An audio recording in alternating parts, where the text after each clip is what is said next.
السلام علیکم ورحمۃ اللہ وبرکاتہ۔ وقف بچاؤ دستور بچاؤ کانفرنس کی کامیابی کے لیے روزے اور دعاؤں کا خصوصی اہتمام کرے۔ مفتی محمد سعید الرحمان قاسمی۔ امارت شرعیہ بہار، اڑیسہ، جھارکھنڈ اور مغربی بنگال کے زیر اہتمام 29 جون بروز اتوار کو پٹنہ کے تاریخی گاندھی میدان میں منعقد ہونے والی عظیم الشان وقف بچاؤ دستور بچاؤ کانفرنس کی کامیابی کے لیے جہاں ایک طرف بھرپور عوامی تیاریوں اور منظم کوششوں کا سلسلہ جاری ہے، وہیں دوسری جانب دینی و روحانی سطح پر بھی اس کی کامیابی کے لیے دعاؤں، اوراد و وظائف اور روزے کا خصوصی اہتمام کرنے کی پرزور اپیل کی گئی ہے۔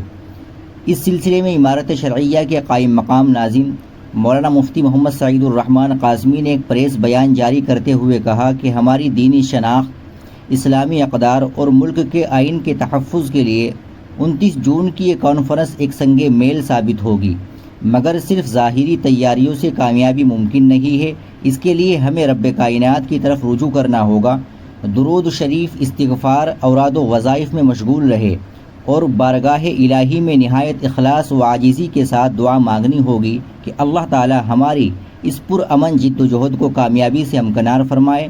انہوں نے مسلم خواتین سے خاص طور پر اپیل کی ہے کہ وہ کانفرنس کے دن روزے کا اہتمام کریں، درود شریف، استغفار، تسبیحات اور دیگر وظائف کو معمولات کا حصہ بنائیں اور خاص طور پر ملک میں وقف جائیدادوں پر کیے جانے والے حکومتی حملوں اور آئینی حقوق کو پامال کرنے والے قوانین کے خلاف اللہ تعالیٰ سے مدد مانگے۔ قائم مقام ناظم صاحب نے مزید کہا کہ یہ صرف ایک اجتماع نہیں بلکہ ایک عظیم پیغام ہے کہ مسلمان اپنی دینی و ملی تشخص کے تحفظ کے لیے پرامن، متحد اور بیدار ہے۔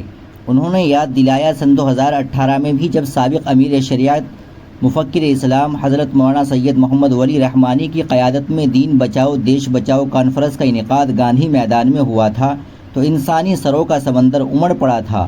اس وقت بھی امیر شریعت کی ہدایت پر دعاؤں، روزوں اور روحانی تیاریوں پر زور دیا گیا تھا، جس کے اثرات دنیا نے دیکھے۔ انہوں نے مزید کہا کہ علماء، ائمہ، دانشوروں، نوجوانوں اور ہر طبقے سے تعلق رکھنے والے مسلمانوں سے اپیل کی ہے کہ وہ نہ صرف کانفرنس میں شرکت کرے بلکہ اس کی کامیابی کے لیے روحانی محاذ پر بھی سرگرم ہو جائے۔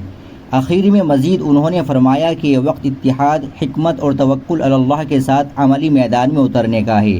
آئیے ہم سب مل کر 29 جون کو گاندھی میدان پٹنہ میں تاریخ رقم کرے اور دنیا کو دکھا دے کہ مسلمان اپنے دینی تشخص اور آئینی حقوق کے دفاع کے لیے بیدار اور پرامن جد و جہد کے لیے ہمہ وقت تیار ہے۔ ناظرین کرام، آپ اس خبر کے تعلق سے کیا کہیں گے کمنٹ باکس میں ضرور بتائیں۔ ویڈیو کو لائک اور شیئر ضرور کریں، چینل کو بھی سبسکرائب کر لیں۔ السلام علیکم ورحمۃ اللہ وبرکاتہ۔